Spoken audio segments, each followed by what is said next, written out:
So he had these two who were currently in the fraternity saying, hey, you got to join. This is like the best. So here's Stone, new to all this, being told how great this is. You come in as a freshman to a university, you're 18 years old. Guess what? You're now an adult. You've got to make those decisions. It's your decision. Well, Stone, not knowing anyone and knowing these two and, raving up how great this fraternity is, he put his trust into them. Fast forward to the Big Little event. That's when it's revealed who his big brother is. The same big brother who he had played high school with, basketball in high school, is the same one who handed him the bottle. Same one that was supposed to be his big brother. The other one who went to his same high school was one of them who drove him back to his apartment, along with his big brother and another gentleman. They drug him up the stairs to his apartment and left him there. But they had to take a video. Corey will tell you more about this and more of the grooming that was involved. But when Stone was telling me about all these grooming things, and at the time, I didn't know anything about hazing. Stone did not know anything about hazing. He didn't have anything that was taught to him. He wasn't educated on hazing in high school. When we went to orientation at Bowling Green, there was never anything mentioned. He didn't have the opportunity like you guys have to learn about it.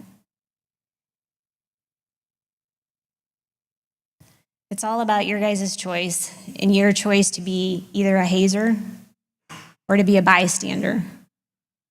There was 40 plus people in that basement the night of the Big Little event, and not one person stood up for Stone. Not one person called 911. If one person would have did that, I wouldn't be here standing right now in front of you.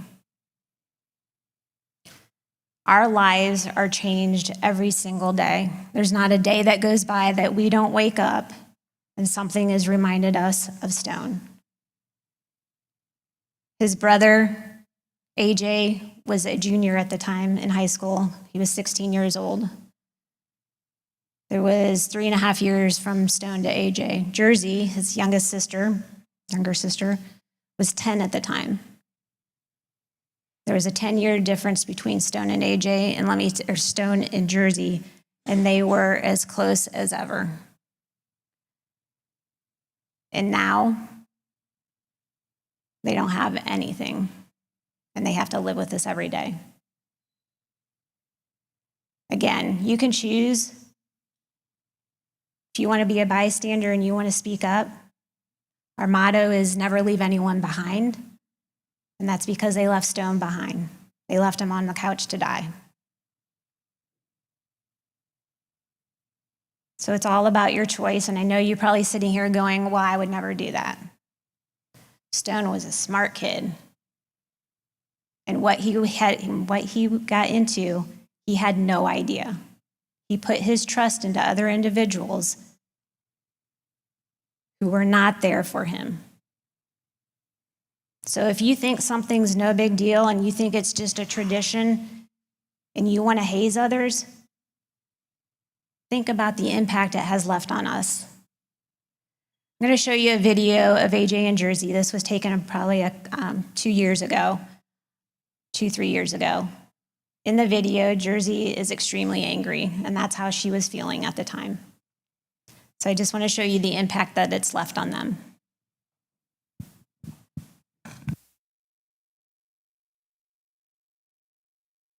That can be terrible. Why is hazing a thing? Why does this happen to other people? And why did it happen to my brother? You don't know what it's like to lose a brother until you actually lose one. You lose a family member that you love, and it was because of something like hazing. Hazing's a terrible thing. Hazing does not make any sense. Why do people do it? Why is it? Why do people want to do that? Is it fun? Is it funny? or entertaining? Well, it's not when someone passes away from it. If you don't help, then you're still participating. It's still your fault. Make sure that sticks in your mind. Why would people do this? It doesn't make any sense.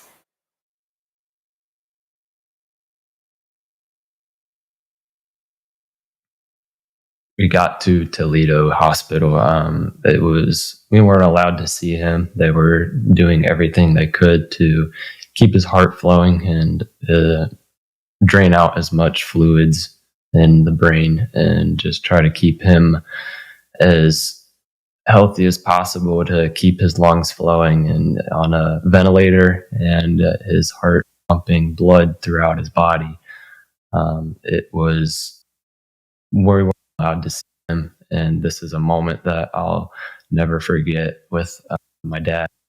He actually, me and him were just sitting in the lobby room close to the in the ICU. My mom was walking around pacing, and me and my dad were just sitting there as the sun was rising up. It was early morning, 5 p.m. or 5 a.m. And I asked my dad, I said, "Dad, do you, as your son asking you, do you really think that Stone is going to get it?" He looked at me and said, "AJ, I'm completely honest, we're just living off of the genes right now. I don't think he can make it." And that's when I was like, nothing's really going to happen unless a miracle that God could help us.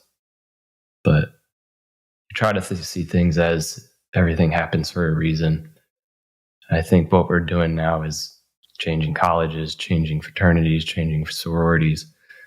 And I think we're saving a lot more lives, and I think that's what Stone is appreciating.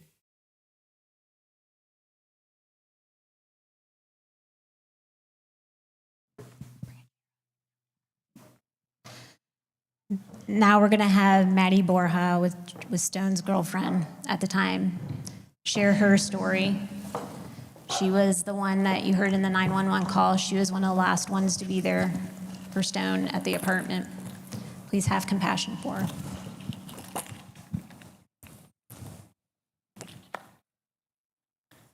Have fun. Please be safe. Call me if you need me. I'll take care of you if you're too drunk. I love you. He sent me a text back, and that was the last time I ever got a notification from his phone. Hey, Stone is here on the couch. I don't know what to do. Can you come? That was Wade's phone call. I remember running up the apartment stairs. We thought he was just drunk. He is going to be fine. He can just puke, and tomorrow he'll feel better. That's what we all think, though, right? That tomorrow will be better. Well, my tomorrow was a lot worse. Now, it's been 4 years since we lost Stone. I'm 23 years old, and you probably look up here and wonder why I still share. Because I remember him, and I love him, yes, but also because I was freshly 19 at the time, and I didn't know anything. If somebody had come to my college and just briefly talked about hazing, I would have been able to save him, and I would have known. I met Stone in one of my classes online. I remember remarking to my roommate how perfect he looked, and I was sure I was going to meet him. And when I did, it was pretty much the fastest connection I've ever had with someone. I knew he was very special in my life from the beginning, but I just didn't know the path that was in store for both of us. I remember what he was like. Stone was kind. I saw him put others before himself. He had an infectious laugh, and he laughed at almost everything I said, even though only half my jokes are funny. People made assumptions about Stone, to be completely honest with you, how he looked. He was the kind of guy who appeared bold and confident, but who instead was more so reserved. Stone wanted to fit in and visually be that pretty boy who could dress perfectly. He really loved fashion. Once you got to know him, he was actually quite the opposite, the exact definition of how looks can be deceiving. He was soft, gentle even. to me and to the people around him. My favorite visual trait of Stone's was his eyes. He had these beautiful crystal blue eyes and eyes that you would look at and not be able to look away from. But he was just a college kid like you. He was in online classes and he ate on campus.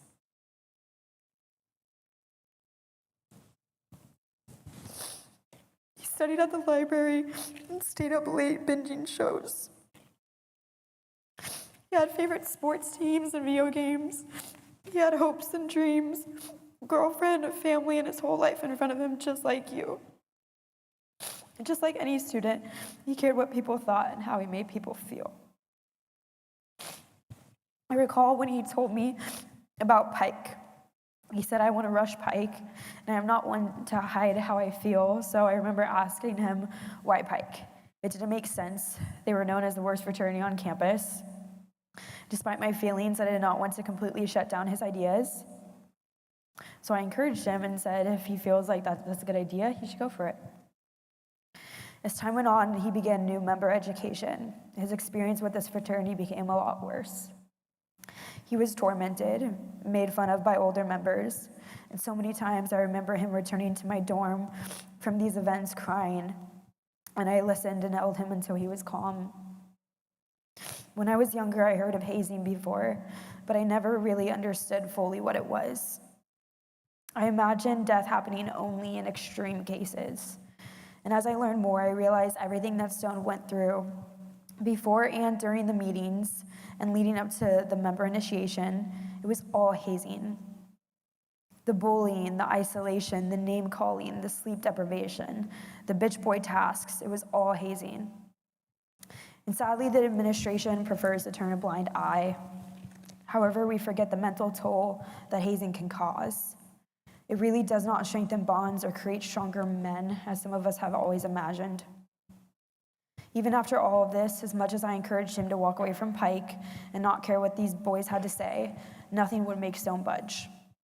I am almost a member, I recall him often saying. Not realizing the abuse does not suddenly dissolve once you become brothers with all these boys. I wish I had known the warning signs. What I thought was just conditioning and taunting at the time was the path leading to a lot worse. I clear the stairs and I open the door. And my eyes fall on Stone and he's on his side. His breath appears to be steady but not strong. And I turn to Wade and I ask, what did he drink? He doesn't know. I assess the situation and begin examining him. And when I analyze his health and all of the possible variables, after I dial just 3 numbers, I look up and grab my phone and I tell my friends, we need to call 911. Are you sure? What about Pike? From student to student, we would all hesitate, right? If Stone goes and gets his stomach pumped and he's fine, will this fraternity even accept him anymore? Would they damage his mental health more, wreaking havoc on him because of an investigation that his drunken state caused? Would I be the girlfriend known as a snitch? I have all of those thoughts, of course. I know just about every single one of you would. As I run my hands through his hair, I know I can't hesitate. If he does end up okay, he'll be okay because I chose to call. His life I valued over the judgments of people, so I stand up and began dialing. What I didn't know at the time was how long they left him lying on the couch in his apartment by himself. If they had stayed and been with him, it could have probably ended differently. I didn't know what he drank and how little time they actually forced him to finish the bottle. His organs were on the brink of failing, and I was calling in a desperate attempt to save him. Stone's chest appeared to be rising at the time. He looked pale in the face, a little bit of discoloration that I assumed from being drunk. I leave the room and make the call. The call starts out very slow. I'm pacing, trying to stay calm. I stay steady, reporting information when asked, and I'm prompted a little closely at Stone by the operator. I walk back into the room, and as I lean over and touch his face, I start to look a little closer. Then I hear his breathing become a little shallow. I'm still on the phone, and I get closer, realizing his ear has begun to discolor to a purple. Am I imagining that? No. At the time, I really wished I was. My voice begins to become shaky, and then the operator tells me, there's a good chance he's not breathing. I stop breathing, and I shut down right alongside him. You can blame me for not acting fast enough, for not calling 911 before I even entered the door. You can blame me for not giving him CPR and instead praying over him as if only God could save him now. But I couldn't do more than I did. His body was aspirating, and what appeared to be normal breathing wasn't breathing at all. Now, I do want you to think, though, would you know that he was dying if you walked into that exact same situation? If you looked down at someone who was your friend, boyfriend, brother, girlfriend, sister, would you know they were dying? Would you be able to jump in immediately and give CPR without any second thought? And do you know the warning signs of a body's blood becoming more and more diluted by alcohol? Because I didn't when I was 19. Or would you be desensitized due to just seeing everybody be so drunk every weekend to the point of blacking out and throwing up that you don't realize how bad somebody actually is? Wade grabs the phone out of my hand. He flips Stone's limp body onto his back and begins following the operator's instructions on resuscitation. A million thoughts are racing through my mind. The EMTs burst through the door, yelling at us to be quiet and go to the kitchen. We were frantic as we watched them cut his clothes from his body, hook up the AED pads, and try frantically to get a pulse. They put his body on the stretcher and sprint out of the apartment. I run after them, and they stop me, saying only immediate family can accompany him in the ambulance during COVID times. And I watch as they drive away with him. I stood up for Stone that night. Maybe if someone stood up for him at the event, then he would still be sitting here next to me, telling you how he barely made it out alive. But no one did stand up for him. No one spoke a word when they were chanting for him to drink it all, or when he was thrown onto his couch and left to die. Things still trigger me. When someone dies, especially when they're young, you're constantly reminded of them and how much life they still had to live. Even years later, I get a whiff of cologne from a stranger, and I turn, expecting Lee to see his face, his arms outstretched to hug me and tell me he's okay. And instead, I'm met with a stranger's soft nod, an acknowledgement of my empty stare in his direction. I feel like breaking down. Stone was hazed far before the event itself, and you always believe it won't happen to you or won't happen to someone around you until it does. Someone you could love could be the next one on the news. When you see hazing, no matter how mild it may appear, just address it. Just stand up for the people who are affected. Give Stone the voice he needs, time to strengthen their bonds, and just give the significant other more time to love them. If you've heard anything that affected you today in any way from any of us up here, just hold on to that. Whether it's anger, sadness, confusion, panic, whatever it is, just cling to that and save the next person who needs to be saved.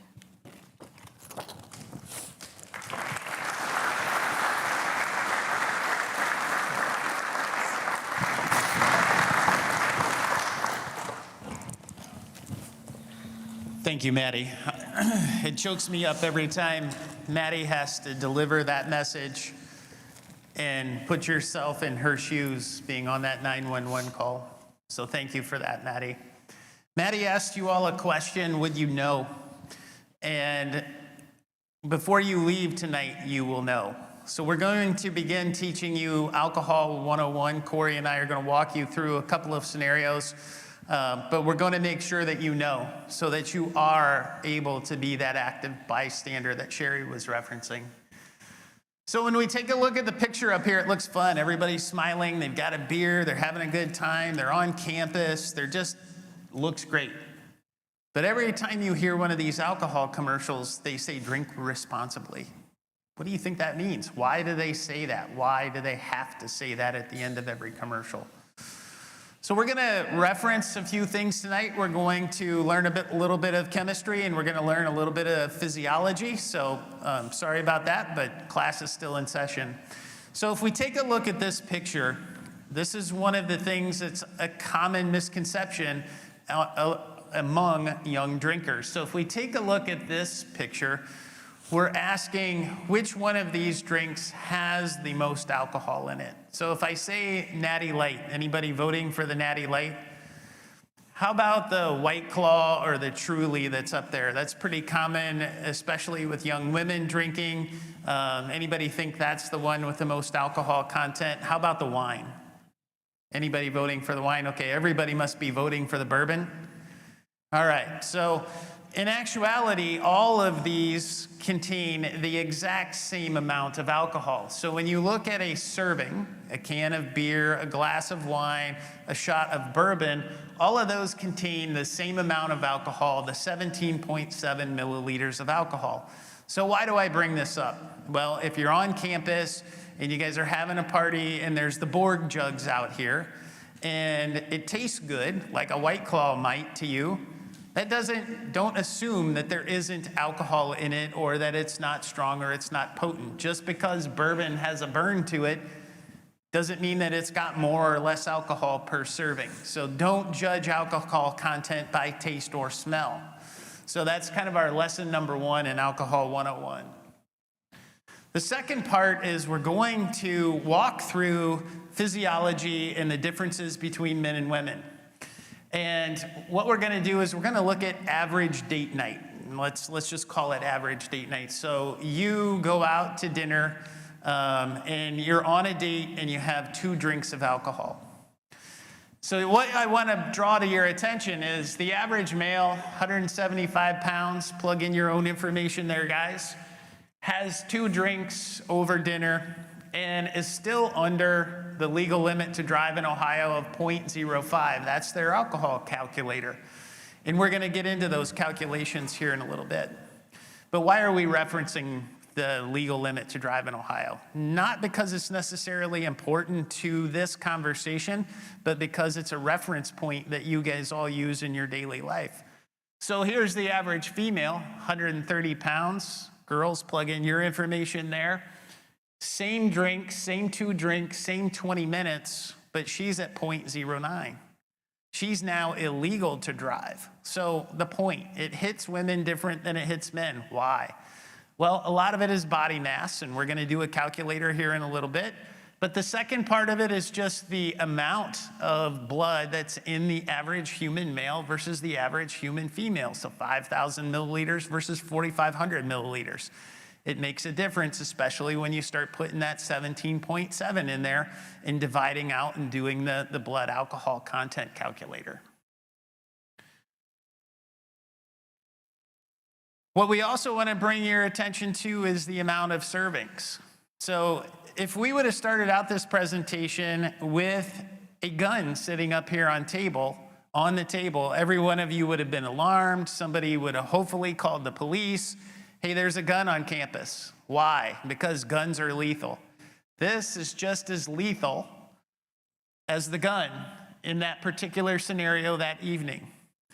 And had that group of people known what we're about to tell you, they would have known when they handed that bottle to Stone, it was a death sentence. So a fifth, very common on campus, holds 17 servings of alcohol.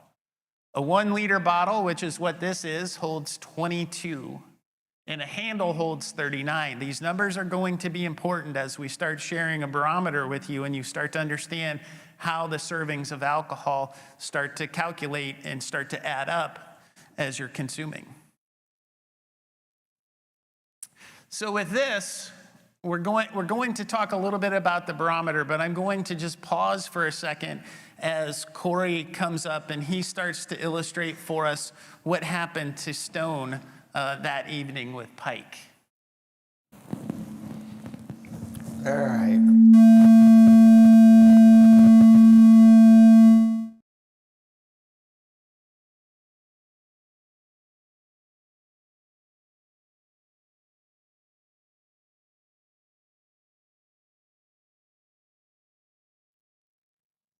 Hello? There we go. So I'm going to walk through what happened with Stone. And you're going to see on the screen, I'm going to describe some of the hazing that happened to him that starts out small and then it progresses. So like you heard, Stone was joining Pike. He was going through the rush week, and he was told at the beginning by the new pledge educator and some of the officers he needed to get signatures. Did the signatures really matter if he was going to make it into the fraternity or not? No. But they told him it did, and the more signatures, the better. So there were simple things like running errands. I need you to run back to my dorm. I left my backpack in there. Stone, you need to go get it. We got a Frisbee golf game tonight.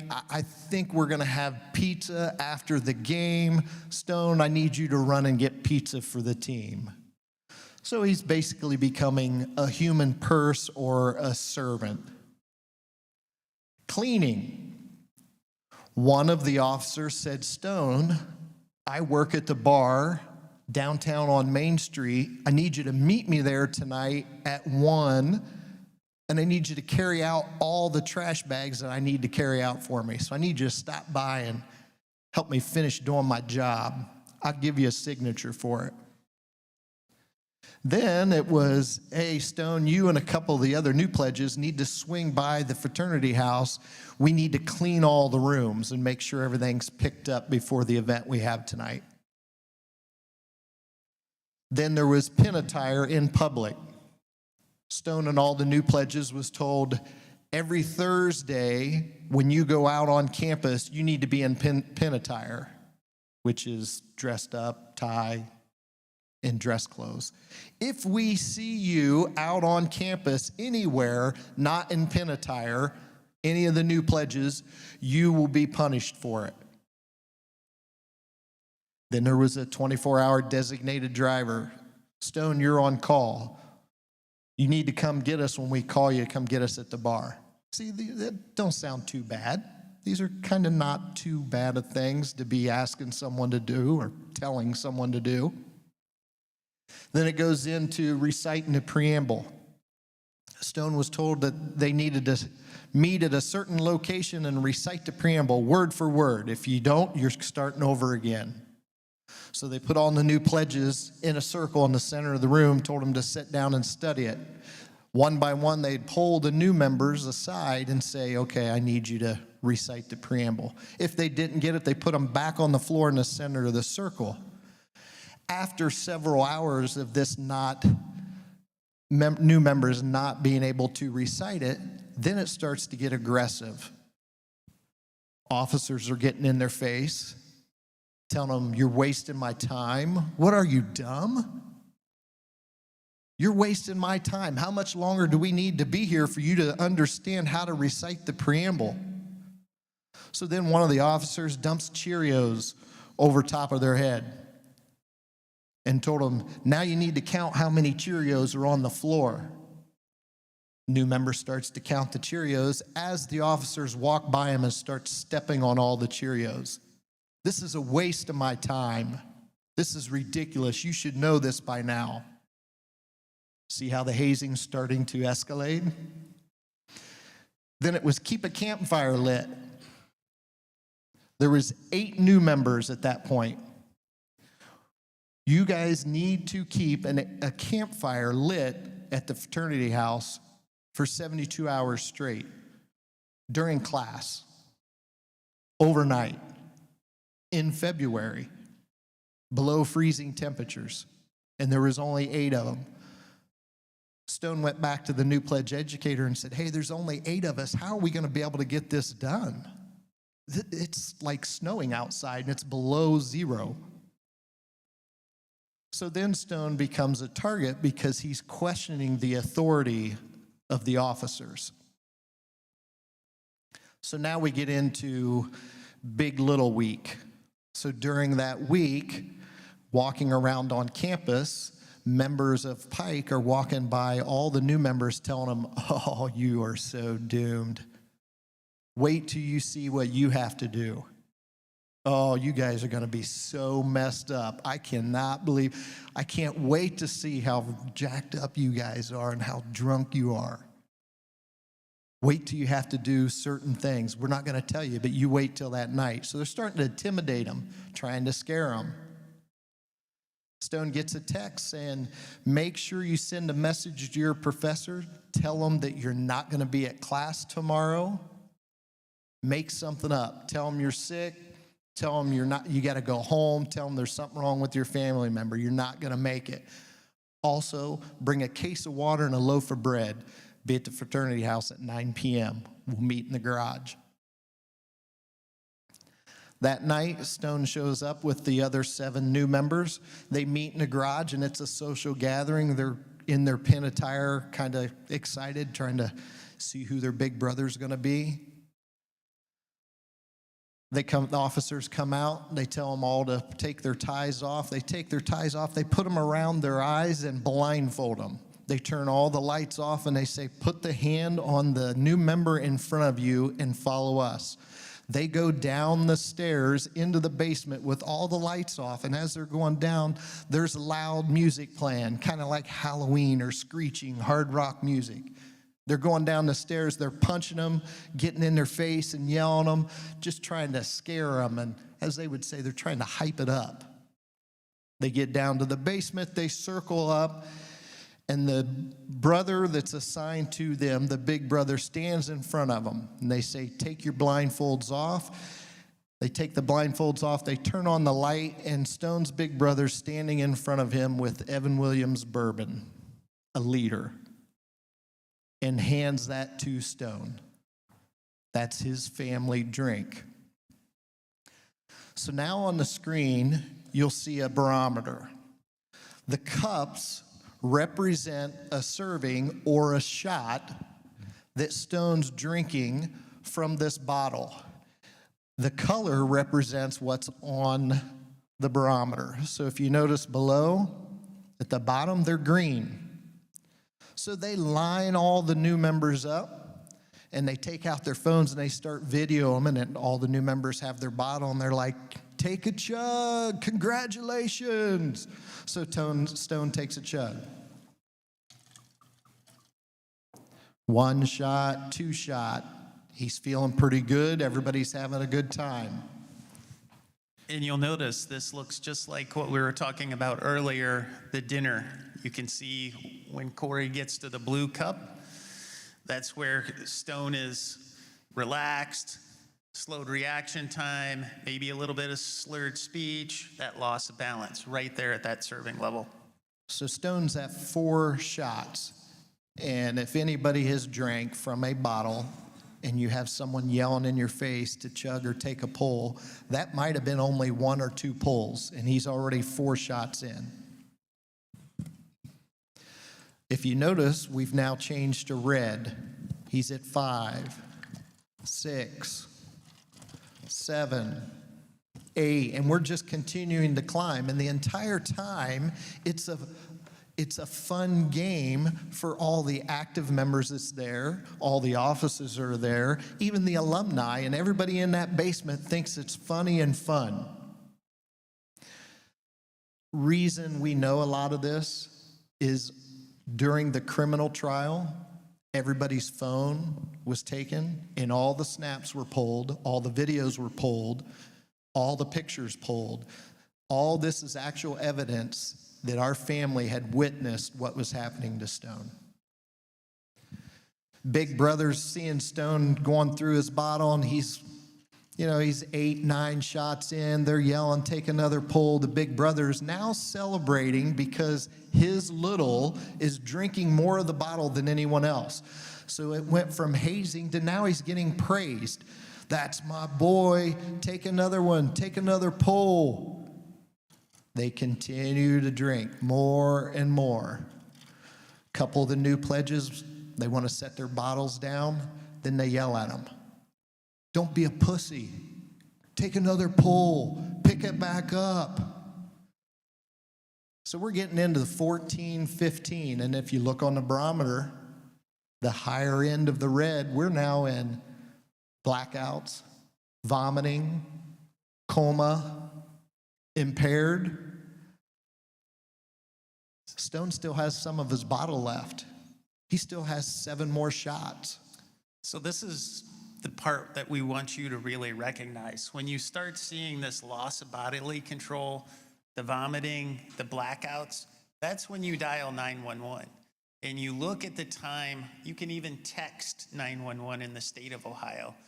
But if you look at the time all this happened, this probably happened in real life as Corey's explaining it. It's about that time period. So imagine how much of that is still sitting in Stone's stomach that has not yet entered into his bloodstream. So what you're seeing on the outside is actually delayed, and we know that Stone's blood alcohol content is going to continue to elevate. But we've gone through all of the reds. Now we're sitting at the 25 and 30. This is where that bottle count becomes important, that 17 to 22. So in the numbers in there, you'll see 0.25, 0.30. That's the blood alcohol content. And Stone still has not finished his bottle. So they line all the new pledges up in front of the wall, and they yell at him, take another pull, finish it off, drink more. And as you see, Stone keeps drinking, and he's almost done with this bottle, and they're celebrating and partying. This is great. This is a blast. Stone drinks an entire liter, 22 shots, in 20 minutes. In 20 minutes. Stone was done with his bottle. He went over and sat down on the couch. As he's sitting on the couch, all this alcohol is starting to absorb and affect him. He's starting to lose bodily control. One of the officers and one of the members come over with their phone and a bottle of water, and they're filming, and they stick it in Stone's face, and they said, hey, Stone, you want a bottle of water? And they act like they're going to hand it to him. Stone was unable to pick his arm up and grab the bottle of water. And their reply was a laugh and then a comment of, what are you, a effing mannequin? Thinking it's funny. Stone starts to black out. He's unable to talk. He keeps trying to say that he wants to go home. His big brother and the other member that he grew up in high school with grab him, drag him up the stairs, put him in a car, and drive him back to his house. When they get to the house, Stone's unable to talk. He was unable to walk. He's totally impaired where he can't even move. They lay him down on the couch. They take their phones out one more time, thinking it's funny because they think he's snoring as he's laying on the couch. And they video it, and they laugh before they leave, thinking he's snoring. Actually, Stone was aspirating, his organs were shutting down, and Stone was dying right in front of them. And then they walked out and left. Things are going to happen. You're going to be put in situations, or you're going to have a friend, a boyfriend, a girlfriend, a roommate that's going to be put in a situation that could be just like this or similar to it, and they get alcohol poisoning. But if someone would have spoke up that night in the basement when they seen he couldn't even grab a bottle of water, when he was blacking out and he couldn't walk, or when they're putting him on the couch thinking he's snoring after drinking a liter of bourbon in 20 minutes, is when you need to never leave a friend behind and be that active bystander that helps a friend out. So there might be some of you in the room still saying this couldn't happen to me. I wouldn't let it happen. Well, Corey appointed 4 volunteers when you came into the room, and we would like our volunteers to come up on the stage right now. And while the volunteers come up on the stage, this is the point where you can pull out your phones and you can scan this QR code, or you can take a look at the QR code that is on the keychain that we passed out when you guys came in. So our volunteers are going to simulate going through Big Little Night with Stone that night, and we're going to see what the outcome was. So as I come by, if you could tell us your name, your hometown, and what your blood alcohol content was. My name is Adeline Wiseman. My hometown is Bloomfield, Indiana, and my blood alcohol content would be 1.2%. 1.2%. So I'm sorry you didn't make it through Big Little Night. We've had to call your mom and dad, your siblings, and let them know that you didn't make it. Sorry.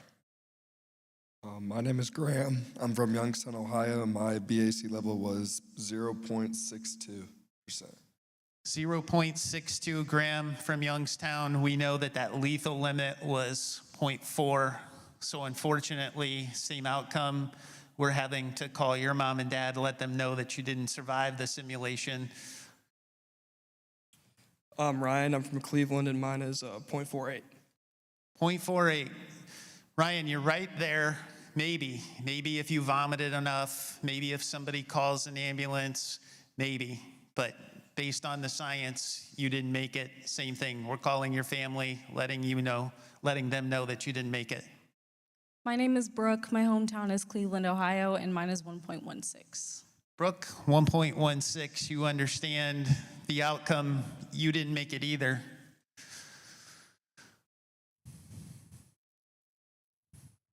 So, guys, tonight you lost 4 members of your class to alcohol poisoning because none of you stood up. None of you said stop. None of you texted 911. You watched 4 members of your class die tonight in this simulation. This is the whole message. Never leave anyone behind. Make sure that you understand these signs and symptoms. Make sure that you know that you can dial 911 and get help. But if it doesn't happen to you, make sure that you are that active bystander. That you recognize when you start to see the symptoms, they're having difficulty breathing, they continue to vomit, they're having issues with sensory responses, that's when you call 911. Know that there is more alcohol in their stomach that's continuing to be processed. Know that what you're seeing right now is slightly behind what's actually happening within the chemistry of their body, and that now is the time that you have to call 911. Now's the time that you have to step in and get help. Waiting till tomorrow, like Maddie said, tomorrow's gonna be better. We all know how that ended for Stone. So with that, I'm gonna hand it off to DJ to close out our presentation.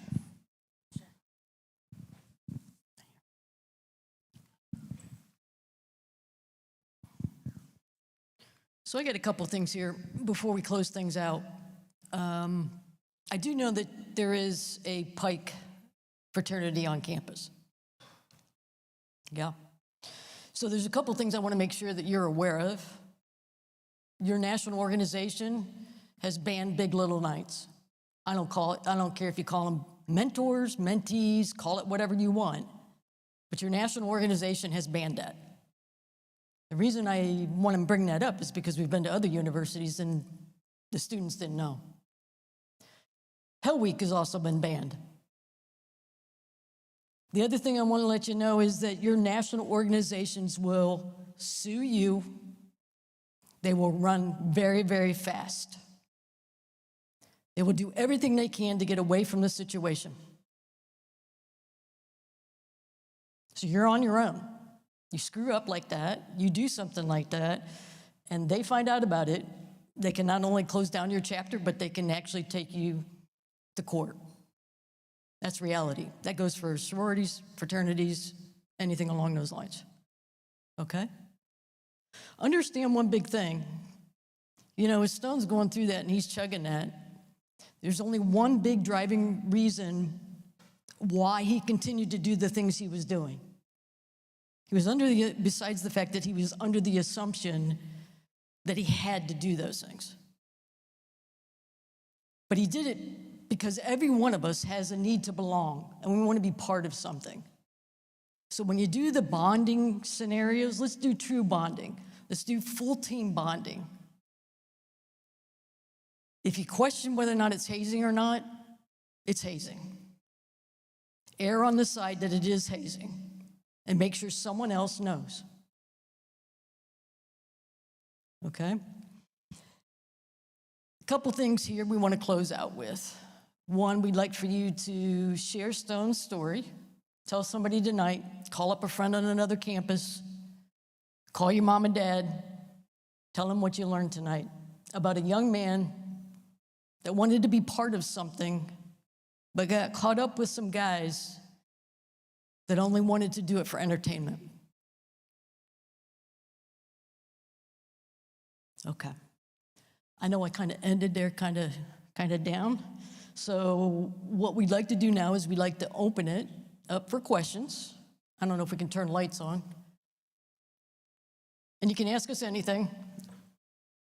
One of us will usually answer. And if you're not going to have questions, I got a couple that I'll throw out there. Anybody have anything? And I got a microphone, so if you raise your hand, I'll come running to you. So what happened to the other pledges that were with Stone? Yeah, good question, right? Their big brothers actually helped them drink it and pour it out. Then you have to ask yourself, well, then what was Stone's big brother doing? Why didn't he help? Well, one, he wasn't a drinker. He was more of a pothead than he was a drinker. But Stone drank it really fast. So no one helped Stone. Stone also had a bigger bottle. All the other guys had a fifth. Why did Stone have a bigger bottle? Don't know. Was he targeted? The answer that was given is that that's all that they had on the shelf that day.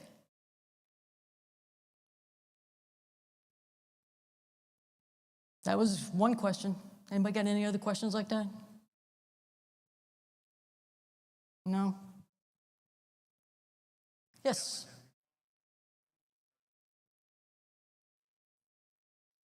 Yeah. No, no, actually, the whole trial and that whole judicial process took over a year. So we really didn't get into it until May of the following year. We started this organization, Stone passed in March. We started this organization in August of that same year. We had to do something. We knew we couldn't sit around with all this information that we were learning, and we couldn't let Stone's life be for naught. Thanks for the question. Anybody have siblings that are younger than you? Yeah. So think about them as they're going through high school. Tell them what it is. More than likely, you didn't know what hazing was in high school. More than likely not. Now you do. So now that you know, we must do better, right? Go ahead. Yes, sir.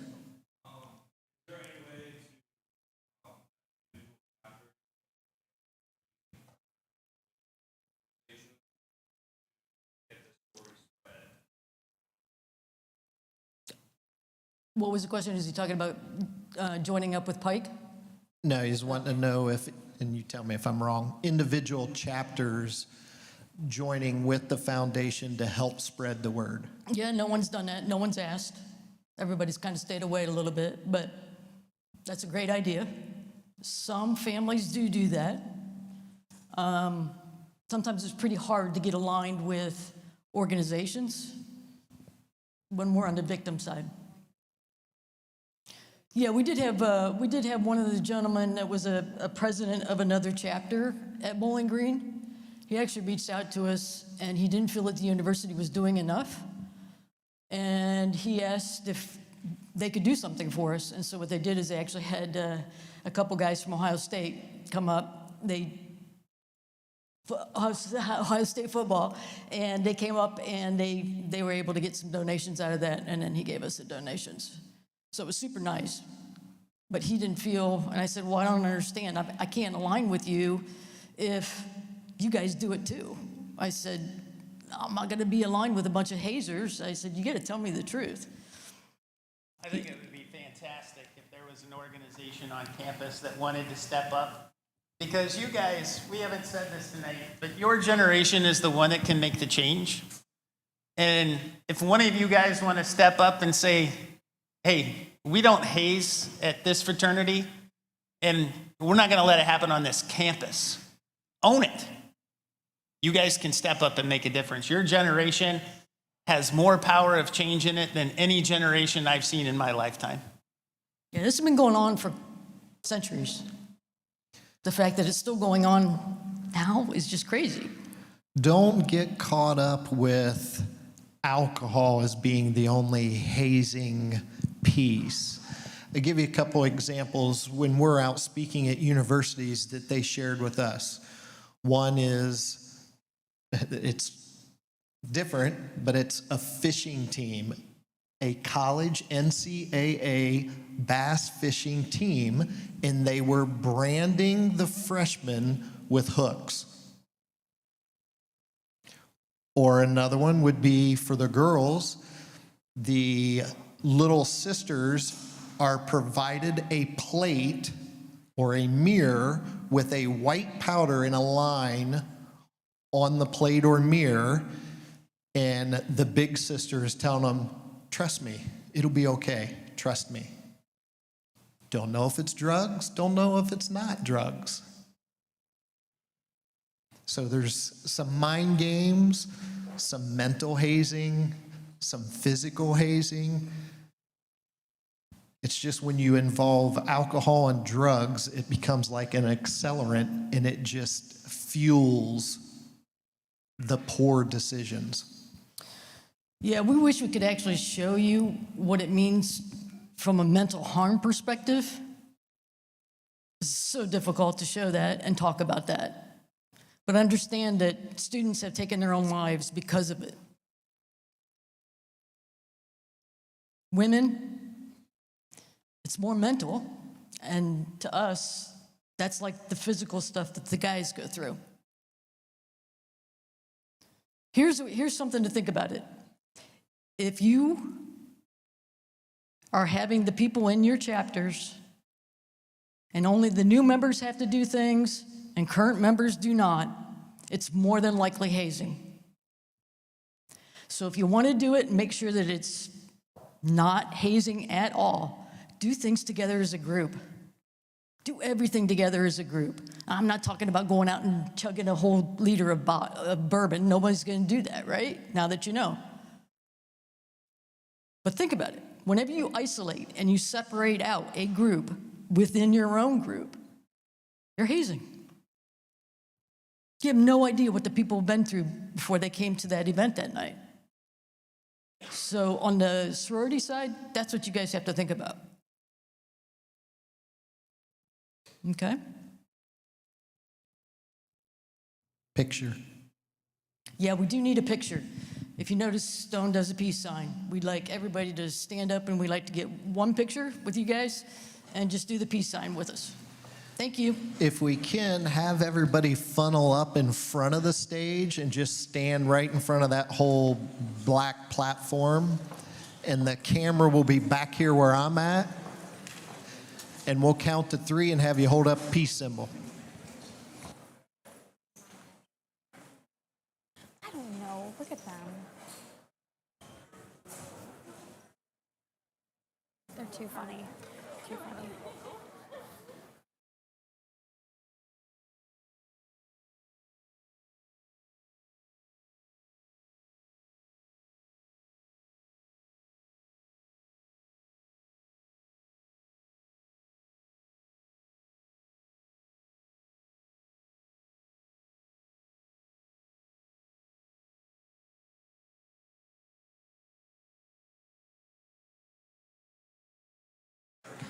As you're gathering together, we will be around for questions. We'll try to hang out in the back in case anybody's got a question for Sherry or Corey. You guys are more than welcome to come up on stage and stand next to us too if there's no room.